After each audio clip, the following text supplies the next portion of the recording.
Do people in Canada have cable? Like other people? We keep this up in the playoffs. I don't care. And at Chili's. Is it a Chili's? At Kyle's? Achilles. Finally. You don't know that? Say it. Fuck you! Get this guy the fuck out of here! Alright, well, coming in at number 5, I got Anthony Stolars. Now! Jets are winning the cup! Thank you for watching and listening. Hello, everyone, and welcome back to episode number 101 of the NordCast. It is Wednesday, April 16th, 2025. I am your host here, Nordic 97, with a new location unlocked. Joined here with Cotter and just Carter. How we doing, Carter? We are doing absolutely fantastic, everyone. The Jets are President's Trophy champions. It is absolutely unbelievable. I couldn't be more happy. This is something that, like, we'll get into it later. But I'm very, very happy with this. It's been pretty awesome, and I mean, lots of happenings in the sports world, man. Playoffs just kind of started up for the NBA, NHL, so things are going to get amazing there. We just witnessed an unbelievable Masters tournament, and last night, WNBA draft, Paige Beckers goes first overall. Absolutely not a shocker to anyone, but hey, it was absolutely unbelievable to see. Oh, yeah. Do you think that girl she's definitely not as good as Caitlin Clark, right? Like, in terms of I don't think she's as good as Caitlin Clark. She's really fucking good at basketball. But Caitlin Clark's one of one. I don't see Paige Beckers as being as good as Caitlin, but I think that it's a lot closer than you might think. Well, in terms of her being known by everyone, she's definitely not known, because this is the first I'm hearing about this girl, or at least yesterday it was the first I was hearing about it. So. Wow. Well, you are not tapped into women's basketball. This is unreal. We had this conversation last week where I said that I don't watch basketball. You don't watch any sport other than like hockey. That's not true. I watch baseball. Nah. Sometimes. But you're not as tapped into it as hockey. Like, I feel like all the other sports you'll like watch, but like you're not as tapped in. Well, my job, literally my life, is to cover hockey. So of course I'm going to be more attached to that than I would be, And you think you'd be better at it? No shade being thrown at women's basketball, but I'm just not as into it as I am at every other thing. That being said, let's actually get into the hockey talk here. Last night, or I guess on Monday night when you guys listen to this, we witnessed just a magic from Ivan Demishow in that first period and in his first NHL game. We talked last episode about Demishow coming over to the NHL after not really expecting him to, and now he's making an immediate impact with the Montreal Canadiens. In the first period, had one assist on like his third shift. It was a pretty nice assist too to Alex Newhook to start up the scoring. And then on a breakaway, when the puck was dumped into the zone, Demishow beats the defenders, rushes in, takes the puck, goes backhand on Spencer Knight, and scores his first NHL goal. And the crowd in the Bell Center literally lost their minds. And it was pretty surreal to watch. I didn't get to watch it like live, but I watched the clip of it. It's pretty awesome to see that he's already making an immediate impact, because we know what this kid can do. Again, you see his numbers in the KHL. He put up very good numbers there, and with very little playing time, and now he comes over to the NHL and makes an immediate impact. So, Carter, what did you think about Demishow's debut? I think that it was absolutely unbelievable. He looked so good. We're going to see 2 games of him in the regular season, and then we'll see him in the postseason. I think that, well, actually, maybe. We'll get into that in a little bit, but I think we will. If they do end up making the postseason, I think Demidov is the biggest X factor for this Montreal Canadiens team. That first game was just unreal. There's not much you can really say about it, but it was absolutely unbelievable. That pass that he made, that's something that takes a lot of confidence to do, especially for a young guy that is of Demidov's nature, because he's 19, and he's looking really good in his first game. Like, he's been playing there all season. Like, he's found Newhook in a perfect spot right on the tape, and Newhook knew exactly what to do with it.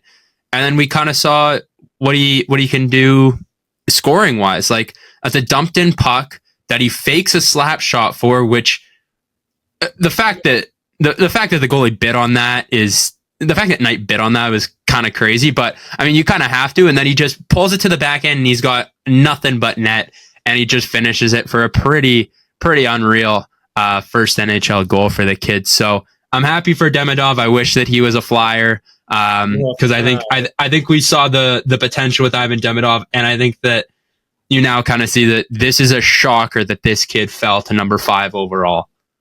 It really is. And after he had that insane first period, there were a lot of people who were bringing up that draft and, why did, Demidov fall to literally 5th overall in Montreal? That is an absolute travesty. Kind of like Matvei Michkov in a way. But I think Demidov probably could have gone 2nd, maybe even 1st, some may argue, in a redraft. Now, let's just go through the picks that were above them, because I think that's a fun thing to do. Macklin Celebrini, not arguing that. I think he should be above him.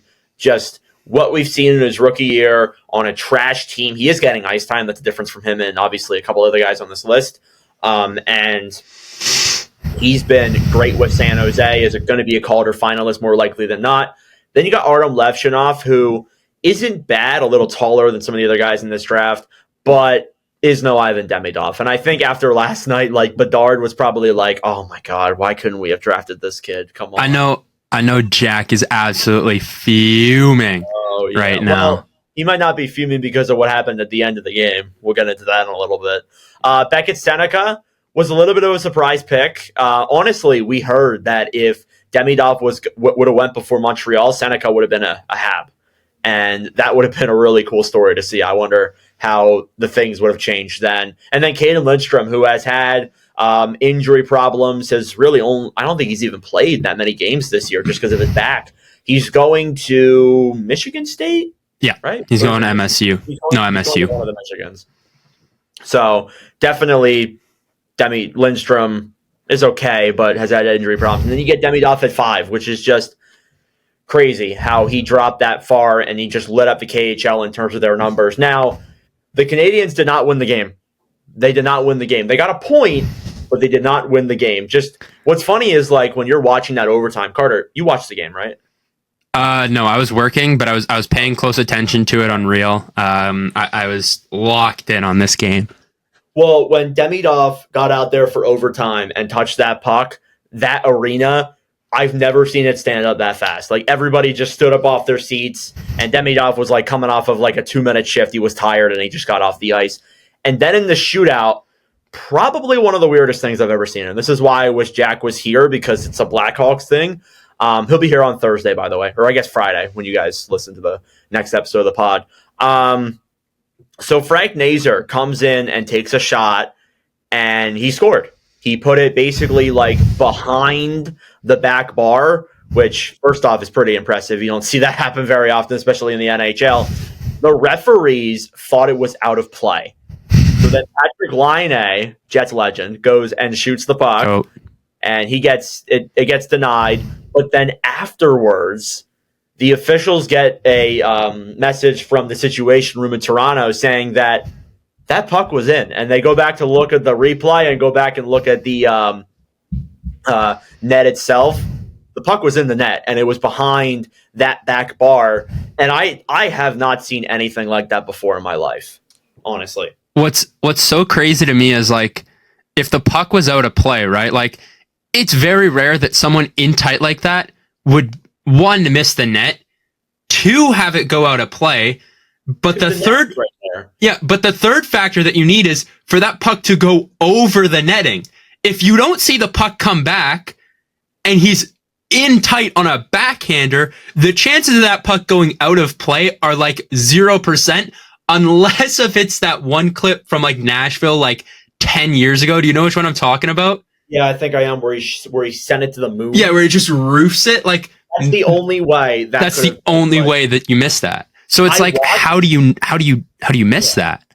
I watched the shootout attempt and I thought it was in. He looked like he had Montembeault beat, and I thought it was in. And then the refs were like, nope, no goal. And to be honest, I don't even think Nazar knew where it went either. Afterwards, he wasn't arguing with the ref saying oh, it was in the net. He just skated away. He thought that he didn't even know it was in the net either. It was just such a sick shot. And then obviously, Of course, like it has to be that they went off that shot, and Montreal gets denied once again of clinching a playoff spot. Now, there were Canadiens fans who were really upset about this. They were like bringing up rules on Twitter and all that, but apparently Elliot Friedman was in the Situation Room, kind of seeing how they're preparing for the playoffs. The Situation Room noted to the officials that puck was in the net before Patrick Laine took the shot. The refs didn't see that, and Laine went to take the shot. Now, if the Situation Room messaged them after Laine took the shot, then it wouldn't have counted, because it would have been really controversial if it didn't count, but it wouldn't have counted, and everything would have kept going. I kept seeing things of like Patrick Laine needs to like get a reshot. I'm like, what? Like, it doesn't, like, it's so. It's kind of coping from Canadiens fans. I mean, like, first off, I get it. It sucks. It's very weird. I've never seen anything like that before. But secondhand, why are you taking the second worst team, no offense, Jack, in the NHL to a shootout? Why don't you just beat them in regulation or in OT? What are we doing here? So I thought that was very weird. But the Canadiens do lose that game. They get a point, so they kind of need to win on Wednesday, tomorrow, against Carolina, because if they lose, I don't know. Columbus has the Flyers tonight, which this conversation could become completely null if the Blue Jackets lose tonight. And doubtful. Yeah, good point. And then they have the Islanders. So those are two very winnable games for the Blue Jackets. And if I'm correct, I think they need to only win one of them in regulation, because Montreal is the second tiebreaker, and the only way that they can get into the playoffs over Montreal is through a tie. Let me just take a look. They actually need to win both in regulation. So they need to win in regulation tonight and in regulation on Thursday. They play, yeah. So again, we might not have the playoff picture until then, which would be very annoying, because that's when we're recording our predictions. So I hope everything's kind of finalized by tomorrow. But could you imagine if Montreal goes guns a-blazing and gets into this spot, and everybody's talking about how incredible this is, and then they lose on Wednesday, Columbus wins both their games in regulation, and they get in over Montreal? How do you think Habs Nation's going to feel about that afterwards? I think this is going to be the worst thing to ever happen in the city of Montreal. I'm so like, you can't, like, genuinely, you can't write it any worse. You're fighting for a playoff spot. No one thought that you'd be there, right? And you're right there. You need 2 points, and this is over. You have it in the bag. It's done. Demidov's coming. Boom. Look at that morale. The fans are so excited for playoff hockey. We're going to get to see Demidov 2 games, and then we're headed to the postseason. And then you lose probably the most win now game. Not ever, but like the most win now game of the season.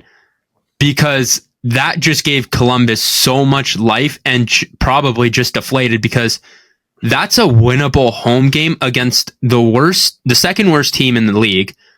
And you're at home. It's not like you're on the road or anything. You're at home, and your barn is buzzing. Like, the Bell Center gets loud for any regular season game, and especially with Demidov coming over and he had an unreal game. Like, that was the perfect time to end it all, and they couldn't. So if they somehow choke this, this could be the biggest thing that could have ever happened in the city of Montreal. Now, I must say, they are still in the driver's seat. We are not saying that this is happening. We are just speculating what if it did happen, because if even they need a point, they literally need a physical point, or they need Philadelphia to take Columbus to overtime. One of the two things needs to happen. And to be honest with you, with the way that the Flyers have been playing recently, just like playing their way out of a top draft pick, I would not be shocked if they beat Columbus tonight. I would not be shocked whatsoever. But it's a must-win game for the Blue Jackets. It's again, like, if the Blue Jackets win tonight, Wednesday is so huge. It's so pivotal for the Canadiens. But again, you could all end tonight, and this becomes null. We'll see. The fact that it's Carolina too, and you're at home again, like, Oh, Another thing that I will, yeah, Carolina is probably going to rest a lot of their guys, but at the same time, their rested team is probably just as good as Chicago. And Carolina's? Yeah. Well, it's probably better than Chicago, the rested team. It's at least just as good. Yeah, their rested team's probably there. So that is it's their biggest game of the season on Wednesday. So we're gonna come back to this on Thursday, and we're gonna see what happens. There's two scenarios: either A, if Columbus wins and Montreal loses, Montreal is on purge watch. Yeah, they got. If the opposite happens, we're all good, and the city of Montreal can relax. I will say though, whichever of these two teams gets in, I will be very happy for them. I'd love to see Montreal in, and I'd love to see Columbus in, just because of the off-season stories and everything like that. It'd just be great to have. It'd be nice to get both of them, but unfortunately, that's not how it works. Yeah, it's two pretty good choices. Like I've loved how both teams have played this year. Montreal, they go out, get Lane Hudson's unreal. Demidov's like, surprise, I'm coming over. And for Columbus, they tragically lose Johnny Gaudreau, and you think that this team's going to be pretty bad, and suddenly they are the last team remaining in the East that is fighting with Montreal for that spot. And I just think it's wild to see all of this unfolding. But it's a lot of scenarios that need to go down there for this to even go into fruition. So there's really no point in kind of discussing it. Honestly, like, I have a good feeling because we've done a lot of these before where, like, we'll talk about a team that is on a crazy win streak and then they play the night we record and then they lose. I feel like you were taking shots at Winnipeg there, but that's okay. That's okay. Was I? No, it's definitely not the ones. They're not the only ones. It did happen because they were on like the 10-game heater, 11-game heater. Oh yeah, we come on here. Oh my God, the Jets are so good, and then they like lost to Chicago or New Jersey. No, it's like I don't even remember who. Was it the LA game? Oh, it might have been. I'm not sure. Whatever. We're gonna move on. Anywho. Let's move on from that. So the NCAA came to a close. Congratulations on Western Michigan on winning the Frozen Four, which is pretty awesome. You know, you see a lot of those big programs, they usually win it. But seeing a new team come in there and get a championship, it's honestly a cool story. And some Flyers legends on that team as well. Alex Bump, who just signed his ELC today. Get a little bump. Oh, yeah. I'm so excited for that. So Isaac Howard is the one that I really want to talk about. We're going to get into the other players later on. I know Nikishin, Bouillon, a couple other guys are factored in there too. But Isaac Howard made some really big headlines because he is going back to Michigan State for his senior year. He was a 2022 first-round draft pick, and he is not coming over to the Tampa Bay Lightning to finish out the season and carry on into the playoffs. So he went on Game Notes, which shout out to Game Notes, pretty cool stuff there. He said to Mike Grinelli and those guys, I guess we didn't see eye to eye the same way I thought we would about the Tampa Bay Lightning and probably Brisebois and overall. And what's crazy, too, is that he won the Hobey Baker, the best player in the league. He won the Hobey Baker for the NCAA. Now, there's a couple of things that you can factor in here with Isaac Howard. Could it be that Tampa Bay said, look, you're going to play in the AHL. You might not have time to play. Could have been that. They could have just been like, I don't think you're going to get a lot of ice time. That could have been that as well. Or, and I think this is something that people kind of get worried about, Isaac Howard might be like, I have unfinished business in Michigan. But to be honest with you, after that quote, I don't think so. So, Carter, I want to lead off with something here. What is something that we talked about so much in the summer? NIL. What? NIL. Name, image, likeness. NIL deals. Money. No. It's a player. Don't make me say it. Don't make me say it. I'll just say it. Rutger McGroarty. Somebody we talked about so much. Even Cotter Gauthier, too. We brought that up situation as well.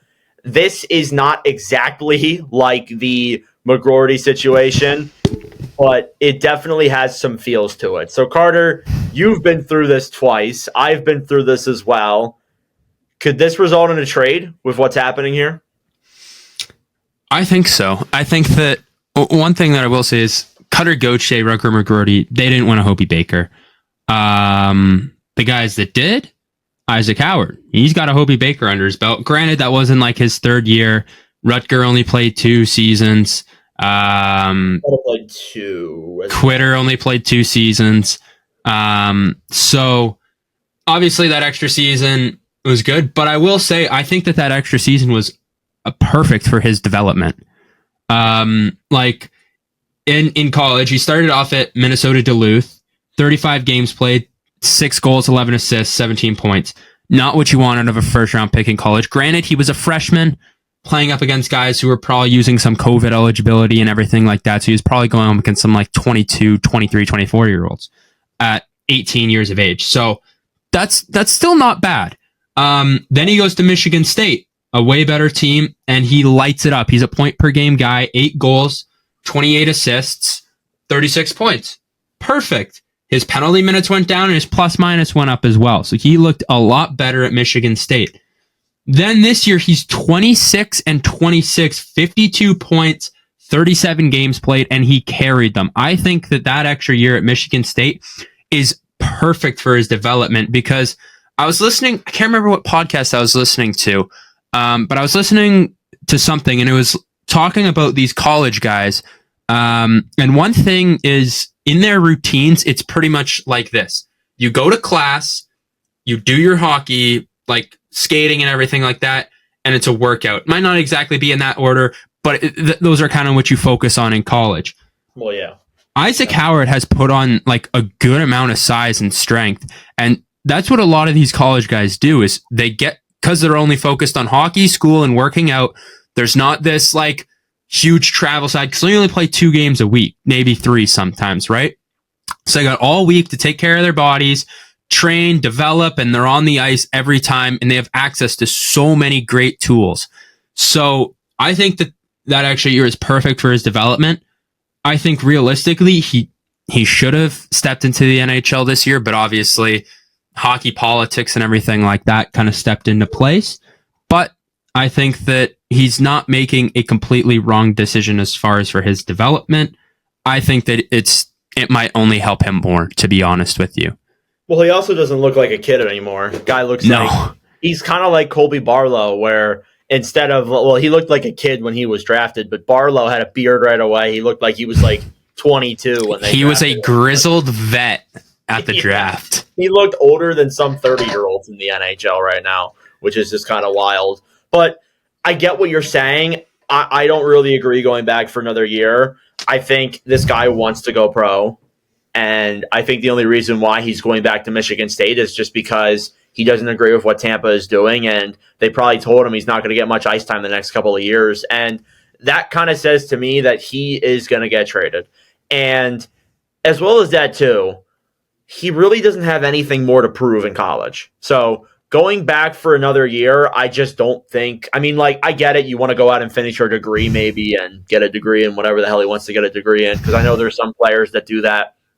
But for him to go back, it just doesn't bode well for him in Tampa Bay. And it's like he's not a like huge guy. Like, I don't think he's as good as Cotter. He's definitely not. He's definitely better than McGroarty, but I think Cutter's definitely a little bit better if we're being realistic.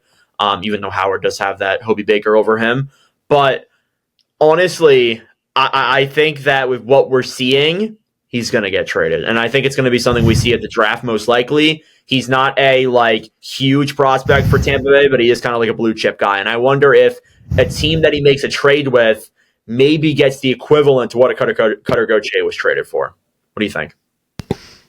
I think that's not completely out of the question. I think we're going to see like a Rutger McGroarty type situation where, although I don't know, I think that like his heart is set on heading back to Michigan State for another year. Like, as much as he might not want to and everything like that, and how he wants to go pro. I mean, when he was talking about game notes and some other podcasts and stuff, he kind of just said like, yeah, Trey's coming back for another year. Like, that's going to be unreal. And Now they got Caden Lindstrom coming. Like, I think a natty is something that he definitely does want as well. So I think that he does want to go pro, though, especially considering that, he was in talks with Tampa, and especially being a Hobie Baker finalist and ultimately going on to win it. But I don't know. I think we will see him kind of as a draft day trade or later than that. Now, I said this on the MVP.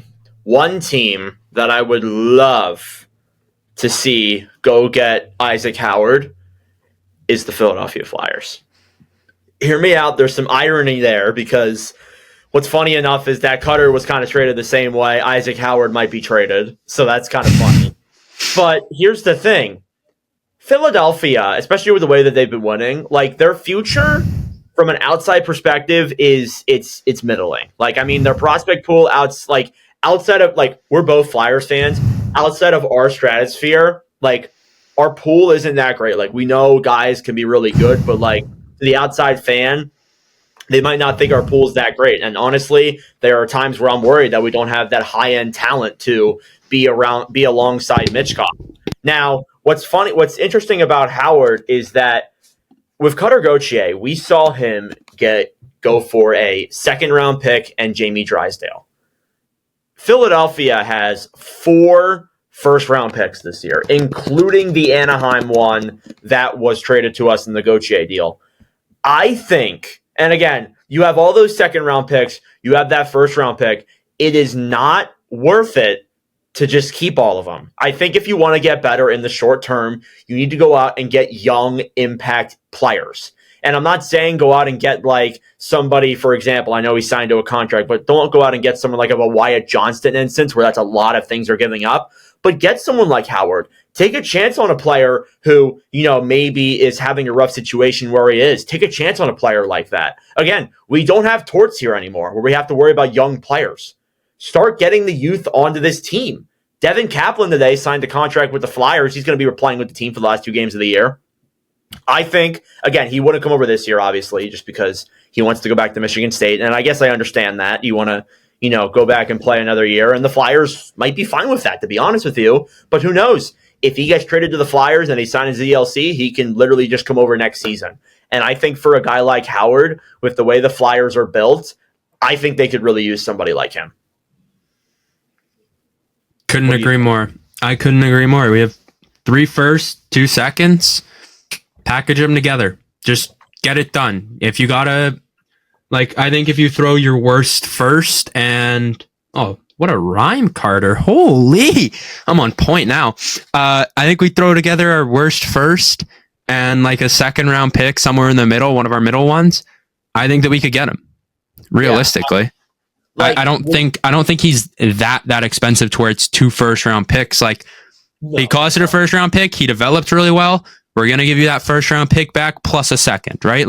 There's still impact players that you can take in the second round, and Tampa doesn't have a great prospect pool either. So why not take a chance on getting two guys that can help your team for the price of 1?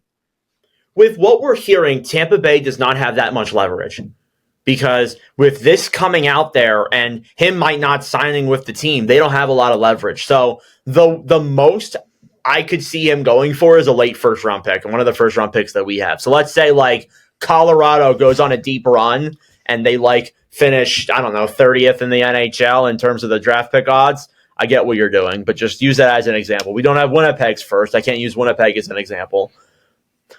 If Colorado goes on a run and they go really deep and they end up picking 30th overall, I would trade that pick for Isaac Howard. Because what would you rather? A 30th overall pick in a weak draft or somebody like Isaac Howard who had 52 points in 37 games last year and lit the league up?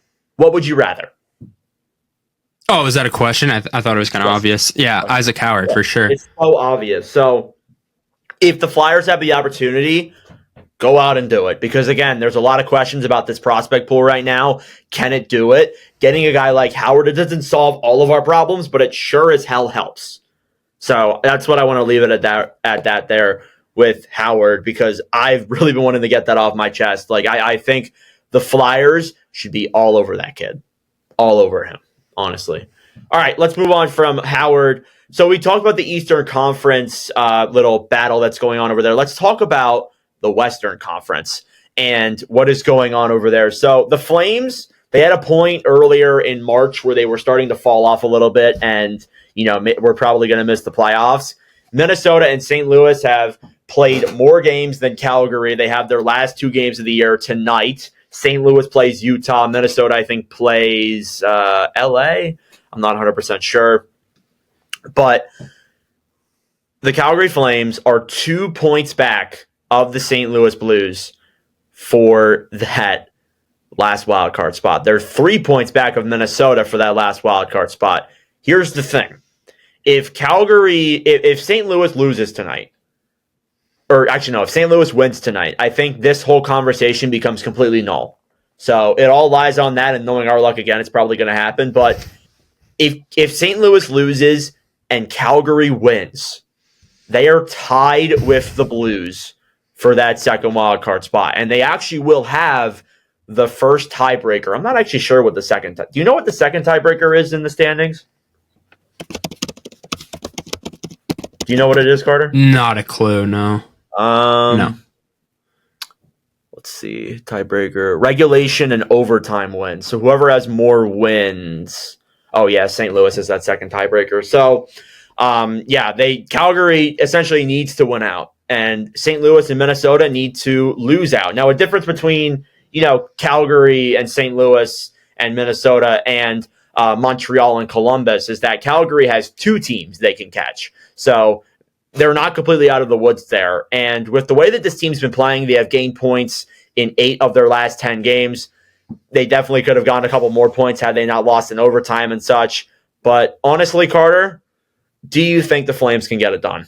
They got LA and Vegas coming up. You're shaking your head no. Why? They got, I think it's LA at home. LA's at home? Yeah, not a chance. Yeah. That team's way too good. To lose on the road. But on the other hand, I think that LA can't jump anyone. So LA's kind of sitting where they're at too. So you never know, but I think that LA is going to try and win.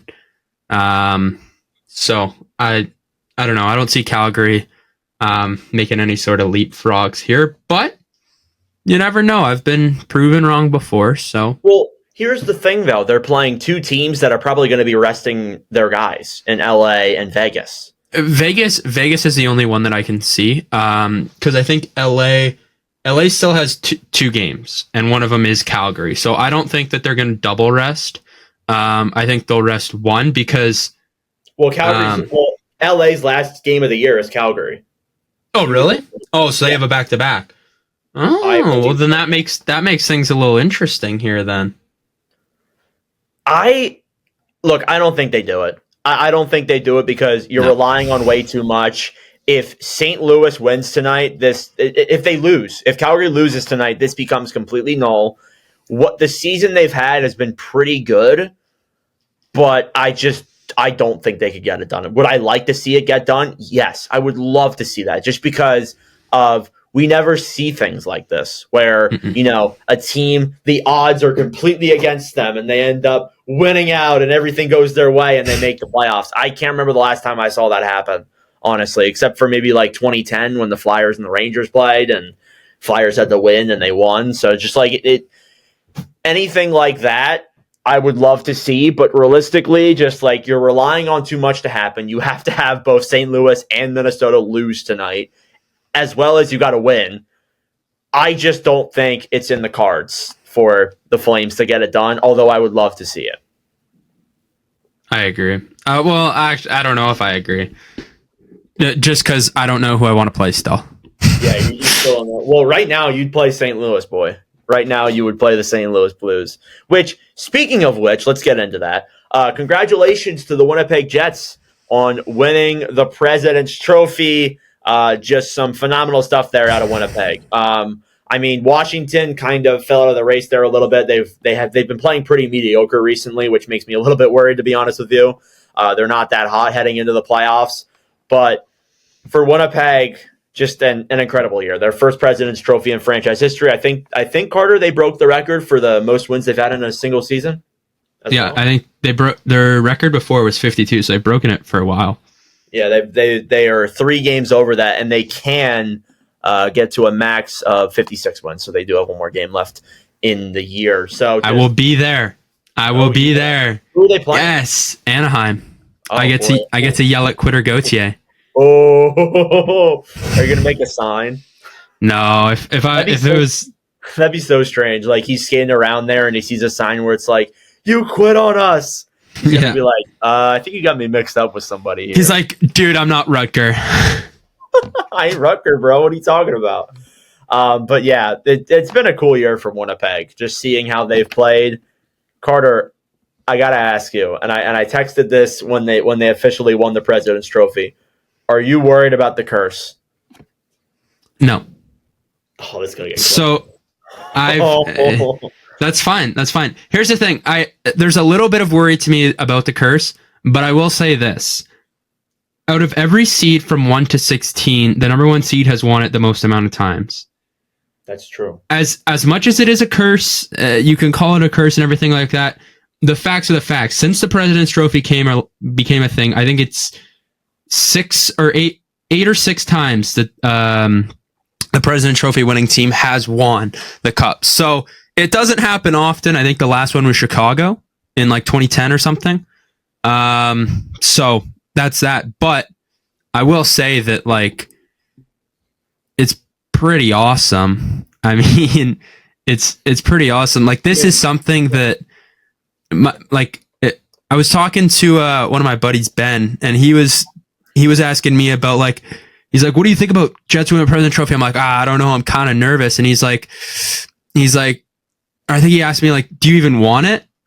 I'm like, I kind of didn't. And I'm like, I don't really know. Like, it's cool. And then he's like, yeah, I was talking to my dad about it. And he's like, this is something that I have never seen in my lifetime.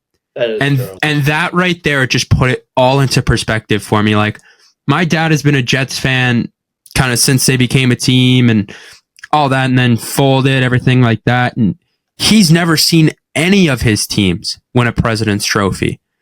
The amount of fans that some teams have never won a President's Trophy there's a lot of them.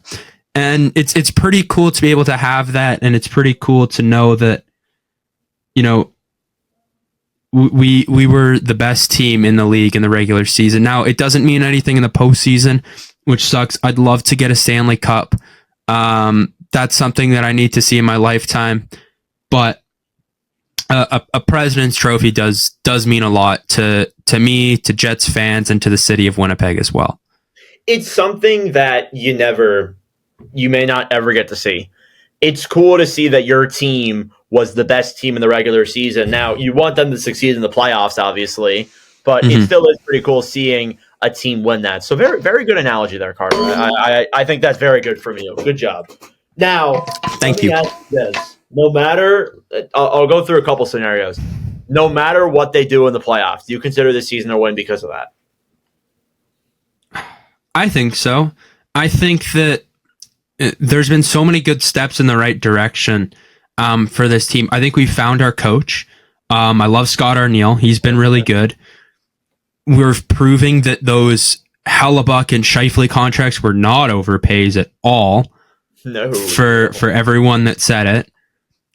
Perfetti looked really good. Kyle Connor proved that he could be a 45 goal scorer, maybe 50 at some point. That's really impressive. We saw Cole Perfetti take some steps. Josh Morrissey's still a Norris candidate. Nikolai Ehlers had an incredible year as well.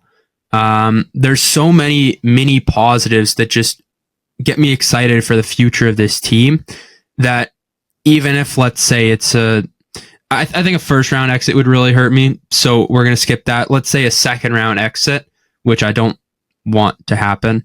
I think even with a second round exit, I'd be like, you know what? This was a good season, you know? So that's what I was going to ask you. So you consider it a win if it's a second round exit? I wouldn't call it like a win, but I'd call it a success. Progress. Yeah, I'd call it very good progress because first-year head coaches typically don't always do very well, and Scott Arniel did amazing. We had the best start in NHL history. Unbelievable. We had the longest win streak of our time, right? Unbelievable. Connor Hellebuck is up for the Hart this year. Like, what? If you were to tell me that a goaltender would be up for the Hart, I'd be like, this is kind of crazy. This is rare. Like, okay. But then if you were to tell me he's on your team, blow my mind. I would have never thought when I watched Hellebuck come in from the Moose to the NHL, and I was like, oh man, like, but we got Hutchinson, we just lost Pavlik and all this. Like, I never knew I always never thought that Hutchinson was like our guy, but like, you get what I'm saying here, right? Like, I do get what you're saying. There's so many mini positives that I don't want to call it a win because I think that it's conference finals or Stanley Cup finals or champion, and I would call this season a win. I'd call round 2 a success, and I'd call round 1 a decent season. Good. I like to hear that. I think again, like, if they lose in the first round, I have my concerns. It would have still been an incredible regular season. If they lose in the second round, though, and it goes to like especially 7 games, or they lose, in the conference finals or anything like that, I think it's huge progress, and it bodes well for this team in the future moving forward. So let's move on from that. You had some very good points. Good job. Thank you. Let's talk about some other news around the NHL. I don't think I have anything else. Nope. All right. Let's talk about some news around the league. Let's start off with some signings. Alexander Nikishin signed a 2-year ELC with the Carolina Hurricanes. So he is coming over to the NHL. Has had some phenomenal years in the KHL. Again, he's already being added to what is an absolutely stacked defensive core. Carter, I don't know if you want to read that off, but it's already a pretty solid core. And one of those guys is going to be taken out of the lineup because of Nikishin. For who? Which team again? Carolina. Oh, right. Sorry. Let me see if I have the stats here real quick. Oh, you want their defensive depth chart? Yes, I do. Okay, so for their defensemen, they got Jacob Slavin and Brent Burns as their top pair. Unbelievable. Dmitry Orlov and Chatfield as their second pairing.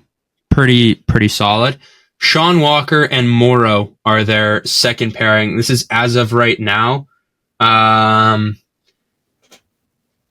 And they still have Gossesbeer, who's in the press box. Like, this is such a stacked D-core.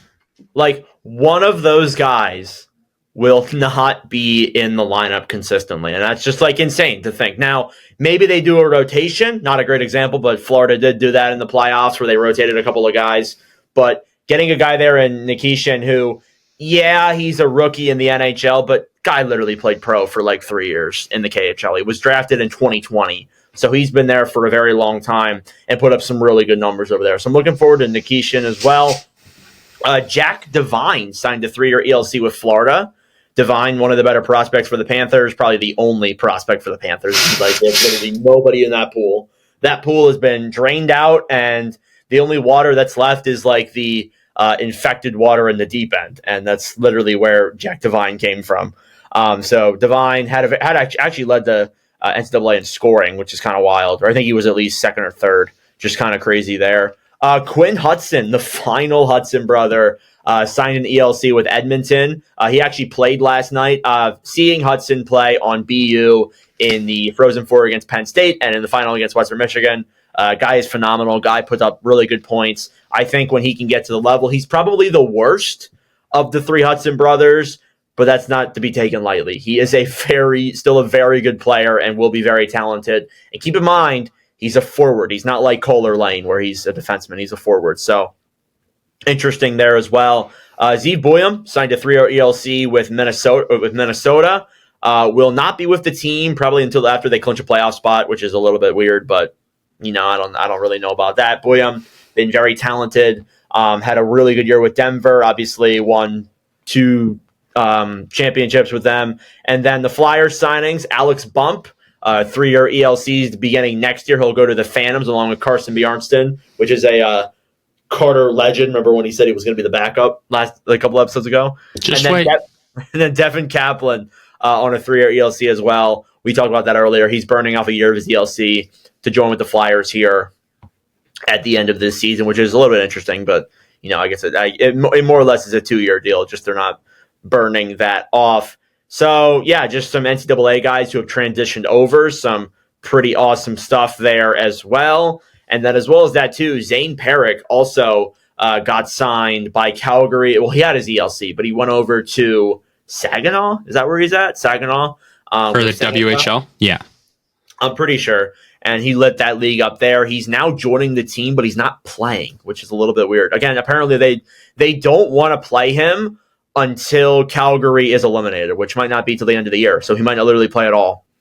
It's kind of strange. I mean, I get it. You want to respect your guys who have been there for a long time, but just some strange stuff for sure from Perrick and the Flames.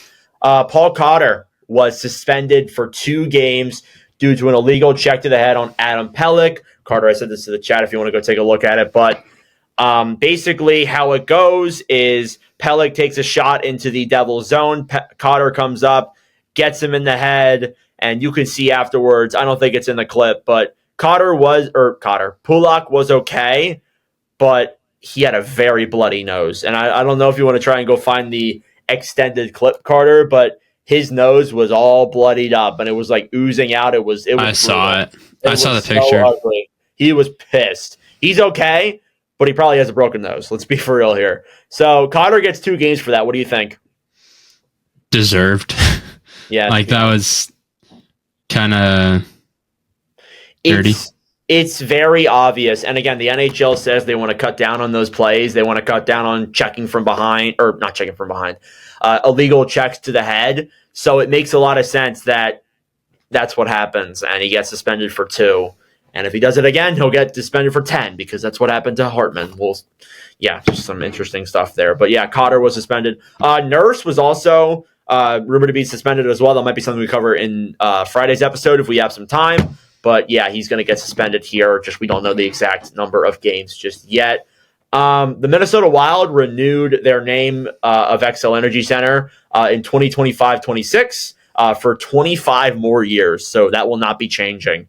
I do want to ask this, though, Carter. What's like an iconic arena name that is no longer the name of the arena? One of the ones that I think of is Crypto.com. They used to name it Staples Arena, which was just so cool, and now it's not named that. Is there any ones that come to mind for you? It doesn't have to be an arena that's currently standing. Like, you could say the Spectrum if you wanted to. Yeah. Saddle Dome? Oh, yeah. Well, that still exists. Still there for a little bit, but it won't soon. Yeah, so, that'll Saddle be... Dome's always legendary, but apparently it's like a pretty shitty arena. Yeah. So, yeah. I don't know. Just some cool stuff there. I'm trying to think. I don't know. It's a tough one. Yeah, it is a little bit of a tough one, but just some. I mean, Wells Fargo won't be named Wells Fargo soon. Yeah, that's what's happening. They were talking about naming it Wawa Arena, and I'm like, yes. I know some people may not know what Wawa is. It's like a local gas station chain out here. Kenny Albert is going to replace Sam Rosen as the next season broadcaster for the New York Rangers. Just some cool stuff. I mean, again, like, it's a hard job to fill because Sam Rosen is just such an icon and such a legend. Can we talk about how the Rangers failed him? 1 cup in the span of time that he was there. Good Lord. It's just so embarrassing. But anyways, Kenny Albert, terrific broadcaster, called the Ovi goal. He is just a legend. And just another really good ad for the Rangers for years to come again. So I like Albert there. Some players retired. Logan Couture announced his retirement today in a press conference. He can no longer play due to him dealing with symptoms of osteitis pubis for the last 2 years. He has not played a lot of games. I can pull up a stat sheet here, but Carter, any thoughts on Logan Couture? I loved Logan as a young kid. Just on those runs, it was awesome. Dude, really I always liked Logan Couture. He was always a guy that I really did like. Just seemed like such a great dude. And yeah, I always had a soft spot for Logan Couture. 933 games, 701 points. If he was to play these last 2 years, he would have got to 1,000, but unfortunate. No more. He's 36. He did play 6 games last year and had 1 assist, so he kind of had it, but then he was back on the injury reserve and has not been back since, which is very unfortunate. As well as that, too, Alec Martinez also retired as well. Martinez, just a legend. You know that one call that he had, or not that one call, the one goal that he had. He wasn't the one calling it. He was the one that was scoring it with the LA Kings against the Rangers. Just some great stuff there from Martinez. Created a very iconic moment in Kings history. Anything there on Martinez, Mr. Risho? No, he was a great player and a guy that had a heck of a career. 3 Stanley Cups, 862 games, 289 points. Was a guy who, like, he had some good years in his prime, but never really had that consistent scoring, throughout his career. But he made some pretty iconic moments when he was in the playoffs. So just some awesome stuff there from Alec Martinez, and best of wishes to him in retirement. And then as well as that too, Pat Maroon finally retired. I don't know if we brought this up, but Pat Maroon, just such a legend. I love Maroon. Has always been a good person. Drafted by the Flyers in the 6th round in 2007. Won 3 straight Stanley Cups in 2018-19 to 2020-21. So, again, spent some time in the AHL. Played 848 games for a guy who was like a 4th-line player. Doesn't score a lot of points. It's pretty awesome that he played that long. Mm-hmm. I agree. And then I think that's it for news. Do you have anything else in terms of that? There are some first-round matchups that were determined, but we're not going to talk about those until on Friday's episode. Is there anything else you wanted to bring up? How about trending players? Do I got one. What do you want to think? Emil Lilleberg scored his first NHL goal the other night in his 111th NHL game. So I wonder, and this is like a 32 thoughts question. Who went the most games without scoring their first NHL goal? That is something I really want to see happen. He played a lot of hockey before he scored his first NHL goal. He has 24 points. 23 of them were assists. Just some insane stuff. And again, he was drafted in 2021. It's just some wild stuff, honestly, from Lilleberg. Carter, did you have anyone? Hold on, I'm trying to see what the record is. I mean, Demidov was a trending player. I mean, I guess you could like factor in Pat Maroon in them because it is kind of like a retirements and everything like that. Yeah, I'm trying to look here as well. I know I had one more. Oh, Liam Greentree, LA Kings prospect, had 5 goals and 6 points in the Spitfires Game 3 playoff win. So he's lighting it up over there. And that's somebody who was drafted later, but could be really dangerous when he gets to the NHL. Mm-hmm. I got a guy, Gavin McKenna.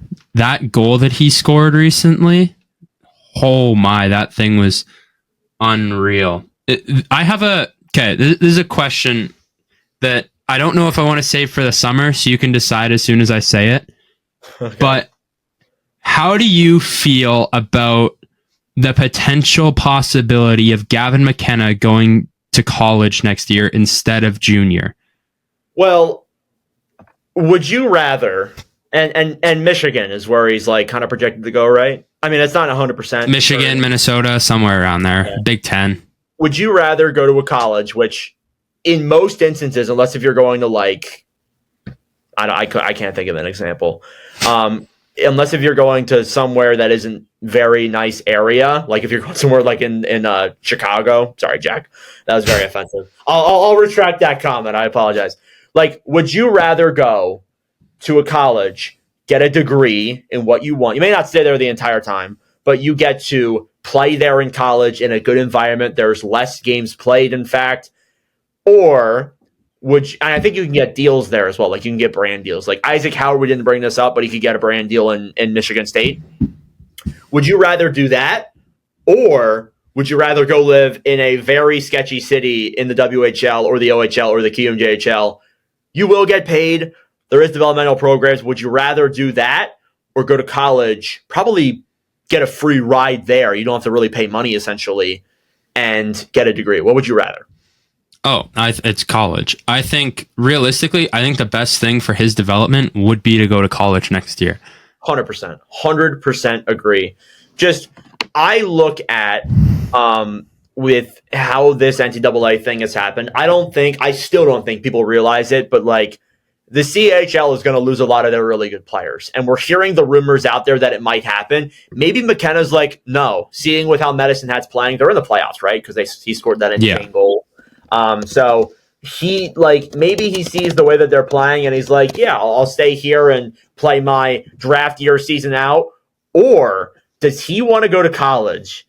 Because I feel like he's already proven it in the CHL. Like he's on like that insane point streak that he went on. He's been absolutely insane. Let me pull up his stats here real quick. He has 129 points in 56 games played, has 19 points in 7 games in the playoffs. Would you rather do that with the Medicine Hat Tigers for another year, or would you rather go to college and prove yourself even more? Because I feel like he's proven it in the WHL. I feel like he's proven it. Like if they go win a Memorial Cup, I feel like he's proven it. Like there's not much else he needs. Michigan, like if he goes to Michigan and lights it up there, like you got Henry Muse going to Michigan, you got a couple other guys going there as well. If he goes there and lights it up. Now, the NCAA is different because it's not like he won't get 129 points there. At least I don't think he would. But like if he goes there and scores like 100 points and like lights that league up, good Lord. Like that really puts him above all the other players. Like especially Bedard. Like Bedard had some really good years in Regina. But if McKenna goes to lighting up the WHL to lighting up college, oh my God. That kid might be the best player we will see in a very long time. In like 30 years. Maybe even longer than that. Yeah. He would be insane. So it'd be nuts. I totally get like the thought of that happening, but I really don't I think it could. If I'm him, I'm going to college. Yeah. Especially if you're getting a free ride. Like college is expensive. I know from experience. I'm sure you know as well. It's expensive. And well, yeah, for me, it's in the U.S. So, if you're getting a free ride, go for it. I know I rambled a little bit too long there. Do you have any thoughts? No, all good. You pretty much covered everything that I was saying. I think that it's better for his development to go up against a little bit more competition than it is for him in the dub because like he's just dominated for so long that like as fun as it is to probably put up like 3 points every night. Like, I think that he's going to want to go play, get some more competition and something that's a little bit more NHL caliber. Yeah, 100% agree. So that's what I think there with McKenna. Is that it for trending players for you? That's all I had, yeah. All right. I forgot to add something to the list that we're going to put in here. The Royals rundown. The Reading Royals have clinched a playoff spot. A little clapping hands there so you guys don't have the credentials. Today, I got to skip school and go to the Kelly Cup press conference with the Royals. It was a pretty sick stuff. Like the local news broadcast was there. A couple of the reporters were there as well. It was such a cool environment and a cool atmosphere. And I felt like I was literally living the dream. So it was pretty awesome. We're going to play the Royals rundown right here, right now. But we said in the last one, they had to win out to make the playoffs and they won out. So here's the Royals rundown. This is the Royals Rundown, powered by Royals Report. Well, I had my doubts about the Royals being able to get this done, but they did it. They have clinched a spot in the Kelly Cup playoffs over the Worcester Railers. The Royals needed to go 2-0 in a stretch against Worcester, and it's been a little bit since they've gone a full sweep in a series, and they actually did it. They started off with a 4-3 shootout win, which was very nerve-wracking and very scary, especially since the fact that the Royals blew a 3-0 lead in that game.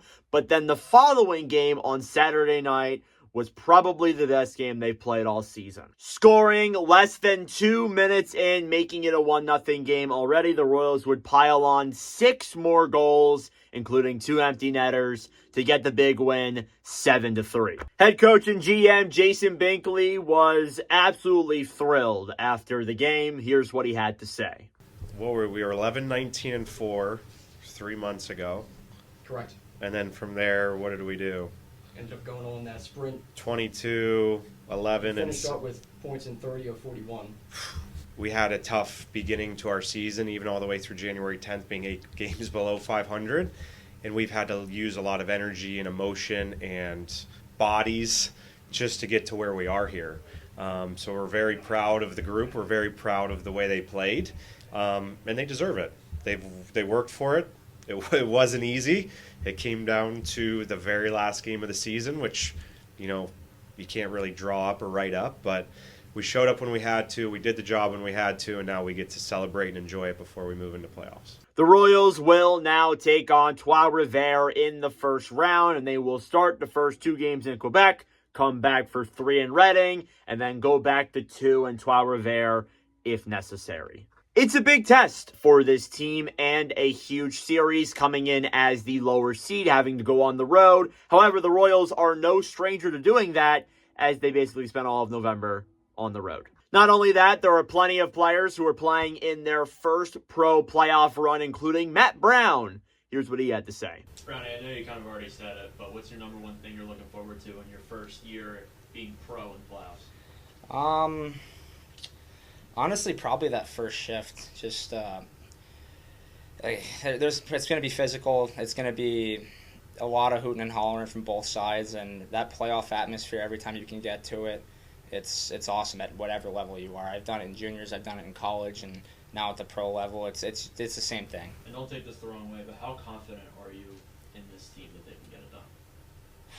A lot. I don't think it's hard to say, but I don't think that there's been a team that's battled as much as we have this year. We've had games where we've had 9 forwards healthy only. We've had games where we've had forwards on D, only 5D. We've been through a lot. We've had a lot of guys in and out, a lot of guys up and down between Lehigh and here, and this team's battled through it all, and they've managed to pull out wins that, quite frankly, we probably shouldn't have. And I think that that's something very valuable that we've learned throughout this regular season that we can do and take it into the postseason. The Royals' first game of their playoff run is on Friday at 7 p.m. in Trois-Rivières. It should be a very fun series. But anyways, that's it for the Royals Rundown. Thank you guys for watching, and I'll see you in the playoffs.